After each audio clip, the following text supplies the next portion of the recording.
Hai semuanya, selamat datang di YouTube channel tentang uang.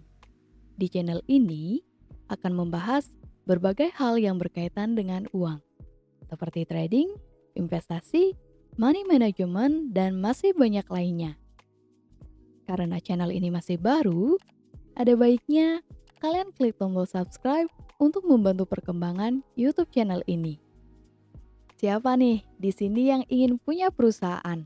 Ternyata ada cara gampangnya loh, yaitu dengan membeli saham perusahaan yang ingin kalian miliki. Aku yakin cukup banyak dari kalian yang sudah tidak asing dengan istilah saham ini. Tapi, seperti apa sih saham yang dari tadi kita sebut-sebut ini? Aku akan bahas dari yang paling mendasar. Mulai dari pengertiannya, apa sih alasan yang melatar belakangi adanya saham? Bagaimana sebenarnya cara kerja saham? Lalu, apa syarat sebuah perusahaan agar bisa menjual sahamnya? Dan apa saja keunggulan serta kelemahan dari saham ini sendiri? Saham adalah sebuah surat berharga yang mencatat kepemilikan kita atau seseorang pada sebuah perusahaan. Yes, kalian gak salah dengar. Dengan membeli saham sebuah perusahaan, secara tidak langsung kalian ikut menjadi pemilik perusahaan tersebut. Tapi tidak bisa memecat pegawainya. Sebagaimana surat berharga, tentunya ia memiliki nilai, atau untuk memilikinya, kita harus membelinya dengan sejumlah uang dengan harga yang sudah disepakati. Saham itu sendiri diterbitkan dalam bentuk lembaran. Sedikit informasi ke kalian, dulu saham itu ada bentuk fisiknya. Tetapi dengan digitalisasi, sekarang pencatatan kepemilikan saham juga berbentuk digital dan dicatatkan pada sistem milik sekuritas yang kita pakai. Untuk transaksi jual beli saham, biasanya menggunakan satuan lot. Satu lot itu sama dengan 100 lembar. Jika kalian cari harga saham A, kemudian muncul harganya Rp3.000, maka itu adalah harga saham A per lembarnya. Jadi, jika kalian ingin membeli saham perusahaan A tersebut, kalian minimal harus mengeluarkan dana sebesar Rp300.000. Mungkin ada di antara kalian yang bertanya-tanya, kenapa sebuah perusahaan harus menerbitkan saham yang mana mengurangi sebagian kepemilikannya untuk ditawarkan kepada masyarakat? Dan apa gunanya saham untuk perusahaan yang sudah memiliki kapabilitas luar biasa dan popularitas di masyarakat? Ada banyak faktor yang memengaruhi hal ini, dan setiap perusahaan memiliki faktor yang berbeda-beda.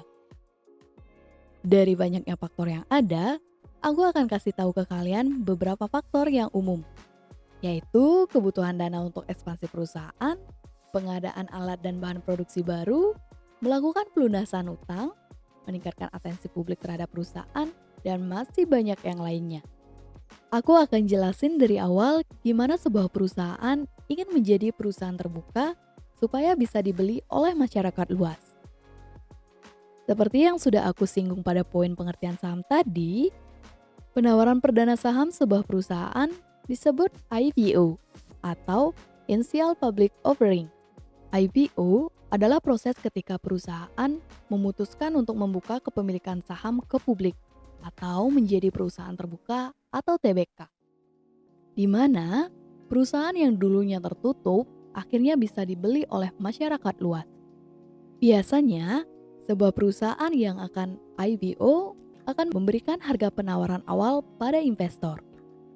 Dari proses penawaran awal ini, tentunya ada kuota yang harus dipenuhi oleh pemodal. Misalkan perusahaan memutuskan untuk melepas 500 juta lembar sahamnya ke pasar. Maka, setidaknya ada 5 juta lot yang bisa kalian pesan sebelum saham tersebut listing atau melantai di Bursa Saham Indonesia. Berdasarkan pengalamanku, kita tidak bisa mendapatkan jumlah lot sesuai dengan apa yang kita pesan. Karena saham itu akan dibagikan secara merata ke semua investor yang ingin memesan. Sebagai contoh, aku pesan 5 lot di perusahaan A. Tapi, ketika perusahaan tersebut listing, aku hanya dapat 2 lot saja. Harga penawaran awalnya pun sebenarnya tidak fix, tetapi diberikan rentang harga. Misalkan, perusahaan A pada IPO menawarkan harga per lembar sahamnya sebesar Rp365 sampai dengan Rp375. Seminggu kemudian, perusahaan tersebut listing dan saham yang dipesan pada masa IPO sudah dibagikan. Barulah kita tahu berapa harga yang ditentukan perusahaan untuk per lembar sahamnya. Jika kalian penasaran dengan bagaimana caranya membeli saham di salah satu sekuritas, nanti akan aku buatkan video secara terpisah. Ingat, subscribe dulu ya biar tidak ketinggalan video-video dari tentang uang. Tadi aku sempat menyebutkan sekuritas. Sekuritas ini merupakan perusahaan penyedia jasa untuk mengakses pasar saham yang ada di Indonesia. Perusahaan sekuritas ini pastinya sudah mendapat izin untuk melakukan kegiatan usaha sebagai perantara pedagang efek. Selain perdagangan efek, perusahaan sekuritas juga merangkap jasa efek lain seperti penjamin emisi efek atau underwriter dan manajer investasi. Saham bisa dikatakan sebagai instrumen keuangan yang cukup menjanjikan saat ini. Adapun keunggulan yang dimiliki saham antara lain, yang pertama, capital gain, yaitu keuntungan yang didapat ketika harga saham yang kita beli mengalami kenaikan. Dan ketika kita menjual saham yang kita miliki tersebut, kita akan mendapat keuntungan berupa selisih dari harga jual dan harga beli. Selanjutnya, dividen atau pembagian sisa hasil usaha. Biasanya diberikan oleh perusahaan pada periode tertentu sesuai dengan hasil rapat RUPS. Dan selanjutnya, liquid. Saham bisa dikatakan aset yang bersifat liquid atau proses transaksinya mudah, sehingga investor bisa dengan mudah melakukan pembelian dan penjualan saham ketika dibutuhkan. Namun, saham juga memiliki kelemahan. Adanya fee transaksi. Untuk kalian yang sudah pernah transaksi saham melalui sekuritas, pasti menyadari adanya biaya tambahan yang dikenakan untuk pembelian maupun penjualan saham yang kalian lakukan. Hal ini bisa mengurangi keuntungan yang seharusnya kalian dapatkan. Selanjutnya, capital loss. Kerugian akibat harga saham yang dibeli mengalami penurunan. Tentunya, kerugian ini baru akan kita terima bila kita sudah menjual saham yang kita miliki. Namun, menahan sebuah saham dalam jangka panjang ketika harganya jatuh terlalu jauh dan kinerja perusahaan kurang baik juga bukan sebuah langkah yang baik untuk diambil. Return yang tidak konsisten dibandingkan dengan deposito, keuntungan yang diperoleh dari investasi saham cenderung fluktuatif karena mengikuti pergerakan harga saham dan kinerja perusahaan.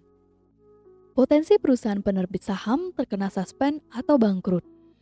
Untuk hal ini memang kecil kemungkinannya, tetapi bukan tidak mungkin ya, karena harga saham suatu perusahaan bisa saja jatuh karena ditinggalkan oleh investor atau mengalami suspend ketika pergerakan harga saham yang tidak masuk akal.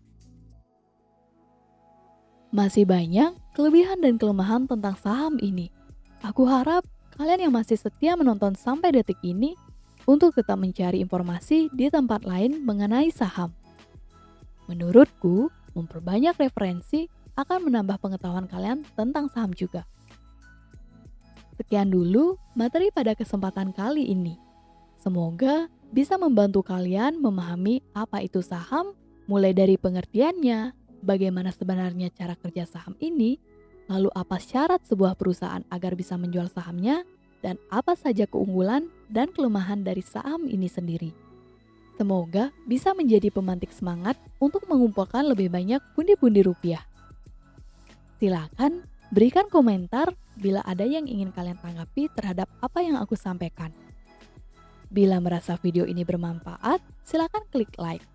Bila suka dengan video-video seperti ini, silakan subscribe channel ini dan jangan lupa nyalakan loncengnya. Ingat, uang tidak bisa membeli kebahagiaan, tapi uang bisa memberi kebahagiaan.